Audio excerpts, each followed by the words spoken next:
अगर आप फार्मेसी के स्टूडेंट हैं और सक्सेसफुल फार्मासिस्ट बनना चाहते हैं तो आपको ये स्किल्स ज़रूर ही आनी चाहिए। नमस्कार दोस्तों, आप सभी का स्वागत है फार्माडोज के दरबार में।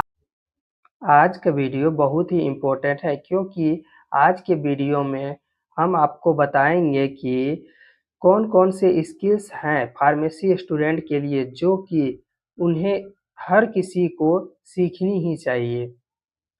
तो चलिए फिर स्टार्ट करते हैं। Communication skills, bridging the gap, जैसे कि एक पेशेंट और डॉक्टर के बीच का इंटरेक्शन, जो उस बीच का जो गैप होता है उसको फार्मासिस्ट फील करते हैं। और इस तभी आप ये फील कर सकते हैं जब आपकी कम्युनिकेशन बहुत ही अच्छी होगी और आप पे पेशेंट और डॉक्टर दोनों ट्रस्ट करेंगे। इसके लिए आपको clearly talk to doctor about prescriptions, explain medicines usages, doses to patients. ठीक है। साहिल है, इंटर्नशिप कर रहा है, जो कि इंटर्न है, वो explains a complex dosages to an anxious patient in simple, making them feel calm and understood. Drug knowledge, uses and dosages, यानी कि understanding the therapeutic uses and correct administrations. फिर interactions, identifying how drugs interact with other medicines और food. जैसे कि बहुत सारे drugs होते हैं जो कि एक दूसरे के साथ लेने के बाद वो एडवर्स इफेक्ट शो करेंगे, हजार्डियस इफेक्ट शो करेंगे। तो इसलिए उसको ड्रग इंटरएक्शन के बारे में भी जानना जरूरी है। कुछ ड्रग्स होते हैं जैसे कि आप कोई ड्रग्स ले रहे हैं तो वो उसके साथ कुछ जो फूड सप्लीमेंट होते हैं ये नहीं लेना चाहिए, तो वो भी जरूरी है। फिर थर्ड है side effects, recognising and explaining adverse reaction to the patients. अब इसको एक एग्जांपल्स के तौर पे देखते हैं कि Ananya identifies a critical drug interaction in A patients multi drug prescription, preventing A potential health crisis. तीसरा है prescription reading skill. Prescription reading skill बहुत ही इम्पोर्टेंट है क्योंकि जैसे कि कोई प्रिस्क्रिप्शन रहता है उसको डिकोड करना, जो डॉक्टर की जैसे कि हैंडराइटिंग होती है और क्लिनिकल एब्रीविएशन जो होते हैं वो नॉन नेगोशिएबल होते हैं। ठीक है। जैसे कि इसको एक एग्जांपल्स के तौर पे देखते हैं। In a high pressure busy pharmacy shift, right double checks a messy prescription to ensure the patient gets Losar, LOZAR Losar, not Lasix. Losar, LOZAR जो लोजर है ये और लेसेक्स जो है ये दोनों ही लो ब्लड प्रेशर मेडिसिन है, लो ब्लड प्रेशर के मेडिसिन है। और लोजर जो होता है और लेसेक्स का दोनों का जो होता है मैकेनिज्म, वर्किंग मैकेनिज्म जो होता है दोनों का डिफरेंट होता है। लोजर जो कि लो ब्लड प्रेशर ड्रग्स है, लेसेक्स जबकि वो लूप डायरेटिक्स है। अब लोजर लोजर क्या करता है, ARB पे वर्क करता है, एंटागोनिस्ट रिसेप्टर ब्लॉकर पे काम करता है, जबकि लेसेक्स सोडियम और क्लोराइड आयन को रीअब्जॉर्ब कर लेता है किडनी में। तो इस रीडिंग स्किल आनी ही चाहिए। Patient counselling, beyond dispensing, educating patients about proper timing, storage, precautions to maximise treatment efficacy. जैसे कि होता है कि डिस्पेंसिंग के भी एक आगे एक चीज़ होती है, जैसे कि आप पेशेंट को आप कितने अच्छे से समझा सकते हैं कि कब किसी भी टैबलेट को कब लेनी है, उसकी क्या प्रॉपर टाइमिंग है। जैसे कुछ टैबलेट होते हैं जिसको रात में ही लेना होता है और कुछ टैबलेट होते हैं जो सुबह खाली पेट लेते हैं। और आपको कहाँ उसे रखना चाहिए, लाइट में रखना चाहिए कि नहीं रखना चाहिए, कुछ फ्रिज में रखना चाहिए, ये सब चीज़ बता काउंसलिंग में आते हैं।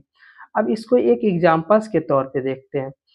Teaching an elderly patient exactly how to use an inhaler through a physical demo, ensuring they get the right dose. करें कि आपने जो ये दवाई डिस्पेंस किया है कि उसका जो यूज़ हो रहा है उस अच्छे तरीके से हो रहा है, प्रॉपर टाइम से साथ हो रहा है, प्रॉपर डोजेज के साथ हो रहा है। नेक्स्ट है आपका क्लिनिकल नॉलेज।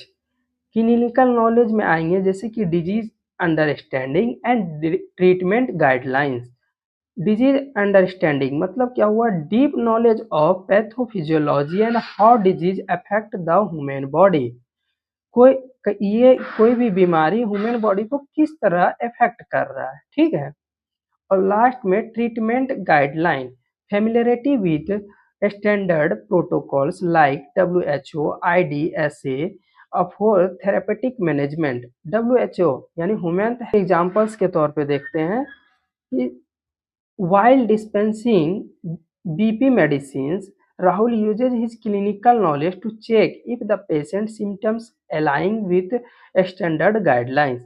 जैसे कि राहुल किसी भी ड्रग्स को जब वो डिस्पेंस करता है, वो जैसे कि बीपी का मरीज है, तो वो इस चीज को श्योर करता है कि ये जो सिम्टम्स हैं उनके पीपी के ही हैं और ये स्टैंडर्ड गाइडलाइन को फॉलो करता है या नहीं करता। It is research skill. देखिए scientific edge pharmacy is a involving field. Student must learn to read clinical trials and stay updated with new drug launches. जैसे कि आपको अपडेट रहना चाहिए कि न्यू ड्रग्स कौन कौन से लॉन्च हो रहे हैं। Studying pharma updates and research journals to vital for growth. ठीक है।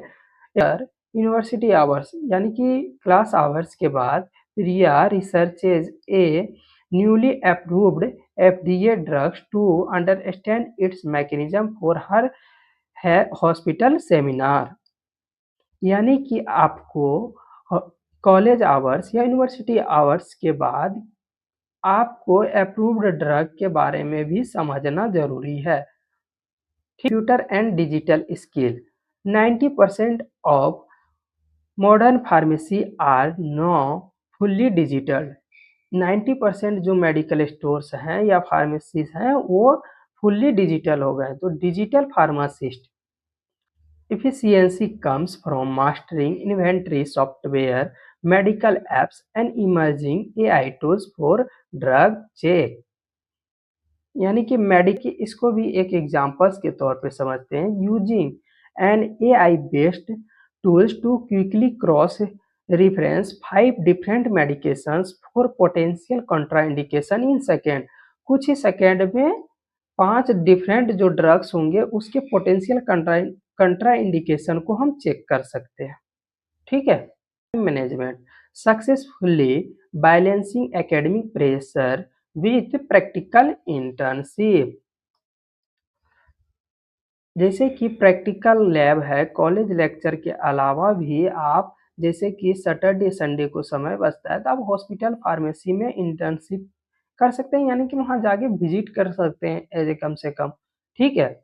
और आप एक प्लान जैसे कि एक प्लान है जैसे कि 8 से चल रहा है शाम तक 6 मतलब 5 बजे तक क्लासेस चल रहे हैं 6 बजे तक, ठीक है। तो उसके बाद आप 6 से 8 मतलब 1-2 घंटे रिसर्च एंड सेल्फ स्टडी पे दे सकते हैं। फिर 1 घंटे लगभग आप जनरल रिव्यू एंड प्लानिंग कर सकते हैं, ठीक है। कैसे समझते हैं? Organising a heavy study schedule to ensure exam do not interfere with crucial hands on training at the hospital. ठीक है। नेक्स्ट बात करेंगे हम टीम वर्क पे। Health care coordinations. A pharmacist is a key part of the healthcare team. Coordination with doctors, nurses, and staff is essential for patient recovery. Working closely with nurses in ICU ward to ensure emergency medications are delivered and checked with minutes। ठीक है। Next बात करेंगे हम ethical and professional behaviour पे। First है इसमें patient safety first. आपकी सबसे पहली प्रायोरिटी होनी चाहिए पेशेंट सेफ्टी की। Prioritising well being over any profit और प्रेशर। ठीक है। कॉन्फिडेंशियलिटी यानी कि respect patient privacy medical data at all time. इसी का भी ध्यान रखना चाहिए और मेडिकल डाटा पे। इससे होगा कि आप पेशेंट का ट्रस्ट बढ़ेगा। फिर pharmacy ethics, legal standards and professional codes of conduct.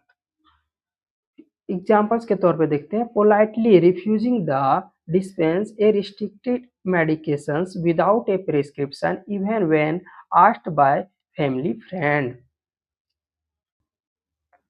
आशा करता हूँ ये 10 स्किल्स आपको सिर्फ एक स्टूडेंट से एक ए ग्रेड फार्मासिस्ट बनाएंगे। हार्ड वर्क, पेशेंस और हर दिन कुछ नया सीखने की आदत ही इस प्रोफेशन में सक्सेस की चाबी है। फार्मेसी एक बहुत जिम्मेदारी वाला काम है, इसलिए अपने स्किल्स को हमेशा अपग्रेड करते रहें। Best of luck your pharmacy journey.